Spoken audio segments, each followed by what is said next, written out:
Hi, I'm Alex from Wilkinson Cameras, and today I'm going to be looking at something a little bit different from Canon. This is the brand new Canon RF 7 to 14mm f2.8 to 3.5L STM fisheye lens. Canon aren't new to pushing boundaries, but this is a world first 190-degree field of view fisheye lens, offering spherical and diagonal framing with a wider field of view and a faster aperture than the older EF model, as well as improved, well, everything really. More of that to follow. This is a lens that encourages photographers and filmmakers to take creative risks rather than just filling space between conventional focal lengths. And it isn't just a rehash of the old EF fisheye zoom either. Canon have taken this one further. At 7mm, the lens produces a circular fisheye image with an incredible 190-degree field of view on full frame. But zoom out to 14mm and it becomes a diagonal fisheye covering 180 degrees across the frame. So you're effectively getting both the circular fisheye look and the more traditional full frame fisheye look in one lens. Canon says it's the first lens in the world to reach 190 degrees, so it literally sees more than anyone has previously. And we put this lens through its paces in Manchester city centre, exploring different perspectives and creative compositions, as well as at the National Cycling Centre to try some unique looks at the velodrome. If you're thinking about picking up this lens or want to learn more, you can head over to our website. I've dropped the links in the description below. We're an independent camera and lens retailer based here in the north of England, so your support really means a lot. But onto the review. Very quickly, and I promise to keep this simple, there are two main types of fisheye lenses. Circular fisheyes produce a circular image inside the frame, which gives you that classic spherical bubble look. Diagonal fisheyes fill the frame edge to edge with the horizon stretching across the diagonal of the sensor. What's interesting about this new RF lens is that you don't have to choose between them. You get both depending on where you are in the zoom range, so it opens up a lot of creative possibilities without swapping lenses or adapters. Now, fisheyes get stereotyped as skateboarding lenses, and absolutely this is a dream lens for skating, BMX and action sports of that ilk. That exaggerated perspective and immersive wraparound feel is exactly why fisheyes became so iconic in that world. But over the last few years, we've seen them creeping into music videos, travel films, creative wedding work, city and architecture, POV pieces, event coverage, social content, all sorts of experimental places. For stills photographers, they're brilliant for capturing environments, tight interiors, quirky portraits, night cityscapes, and creative documentary work. This is one of those lenses that actively encourages you to experiment. Canon are also clearly thinking about immersive formats. At 190 degrees, you can use Canon's software pipeline to flatten the circular image for VR headset playback. This is 2D VR rather than full stereo VR, and currently the open gate recording needed to achieve this is only available on the EOS R6 Mark III. But Canon have hinted that other models like the EOS C50 should be able to support this with a firmware update as well. We haven't tested the VR workflow in this review, but the fact that Canon are enabling this type of content on a standard L series lens is worth noting and shows their ongoing commitment to VR tech, which we have already seen in some of their dedicated VR lenses, like the dual fisheye lens, of course. So onto the design. Optically, Canon have treated this as a serious professional lens rather than a quirky novelty item. Inside, it uses 2 aspherical elements and 5 UD elements to suppress chromatic aberrations and improve colour and contrast.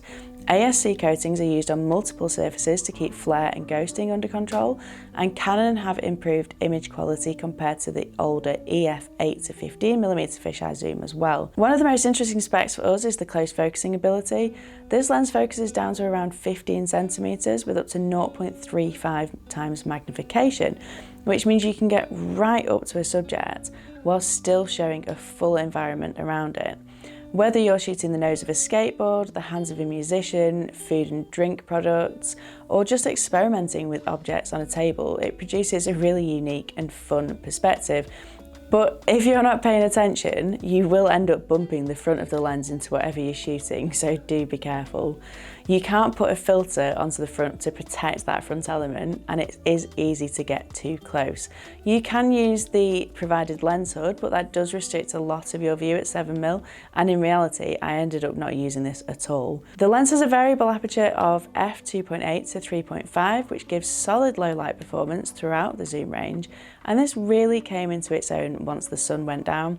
That makes it a great option for shooting gigs, events, or even weddings where lighting conditions aren't always ideal and you need to keep your shutter speeds up without pushing the ISO too high. It also features a 9-blade aperture which helps produce nicely rounded and smooth bokeh. This works really well for subject separation, giving you softer and more natural looking backgrounds and pleasing circular highlights, especially when shooting portraits or isolating details. We have tried to show you some examples of this, and whilst it's not a lens which will naturally lead to background bokeh, you will see that it is perfectly round where it can be seen, even though it's only a 9-blade aperture. So autofocus is handled by a lead screw STM motor, which is similar to the one used on the RF 10-20L series lens.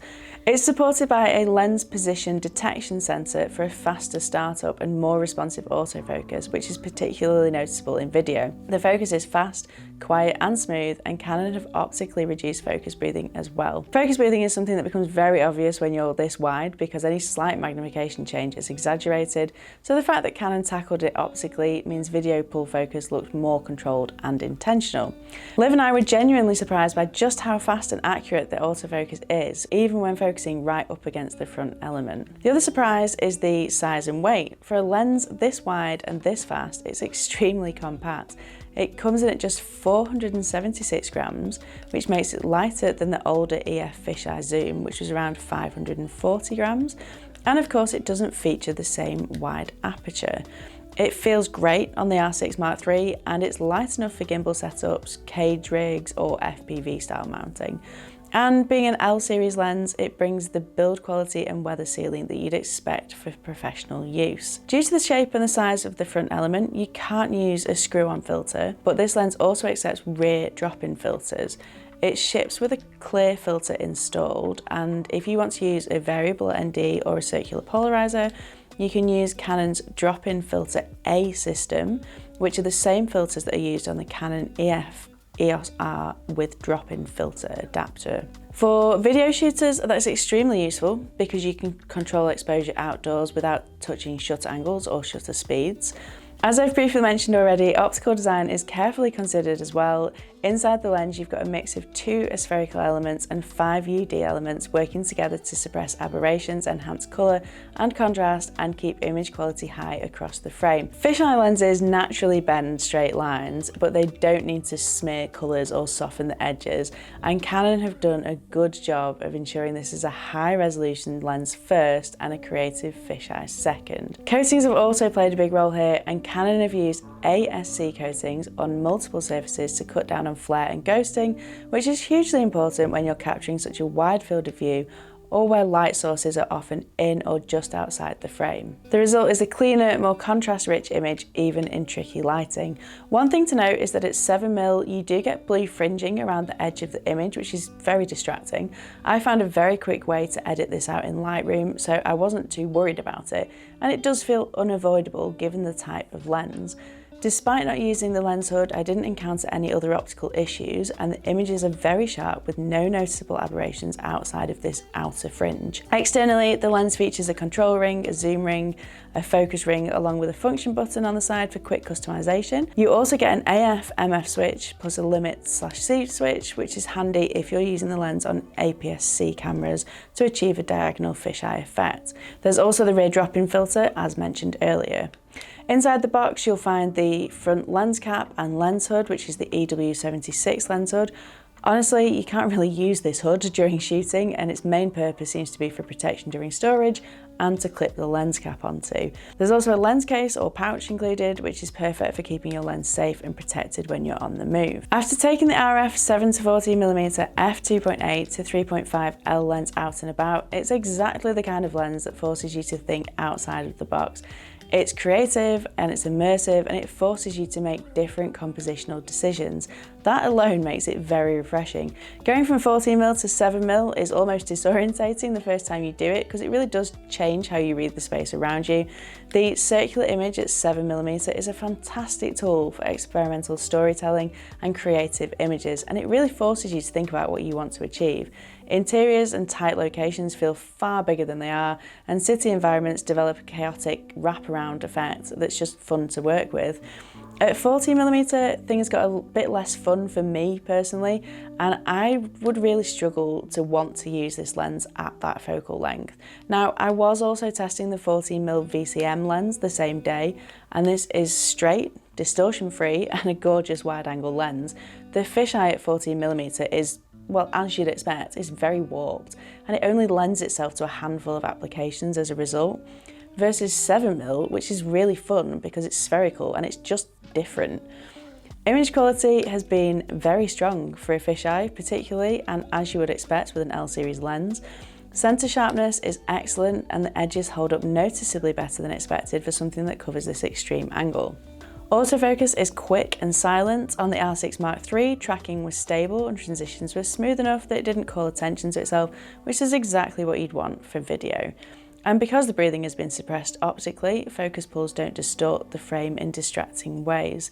Close focus shooting ended up being one of our favourite aspects of it. Being able to move right into a subject while still showing the full context around it makes it an incredibly engaging option for action, music, BTS work and creative portraiture.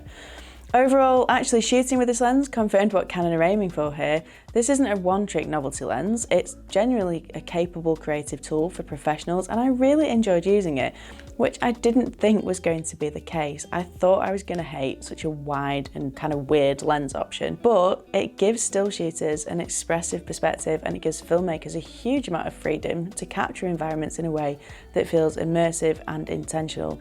If you enjoy experimenting with lenses or you shoot genres that benefit from proximity, energy and additional context, this is a lens that you'll probably reach for more than you might initially think. I actually think it worked really well in the velodrome, and whilst it's not an obvious sports lens, it's one that professional sports photographers could definitely add to their arsenal to add additional content and perspectives to their coverage of an event.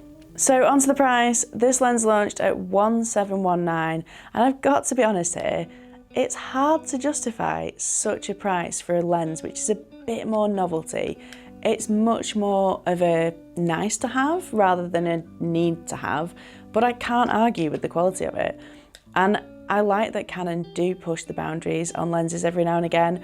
And as I said a second ago, a lot of events professionals could really benefit from having this perspective in their kit bag.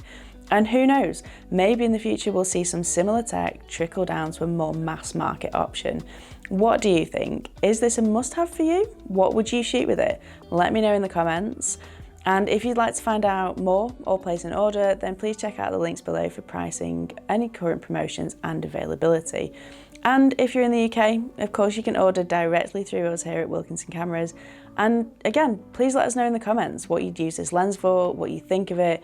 We love hearing from you, we love hearing your ideas and thoughts, and we try to respond to you all as well. So we've also reviewed the new RF 14mm f1.4L VCM lens, which also got released today, so do check out the channel if you want to watch that as well. And don't forget to like, subscribe, etc, and we'll see you in the next video. Thank you so much for watching.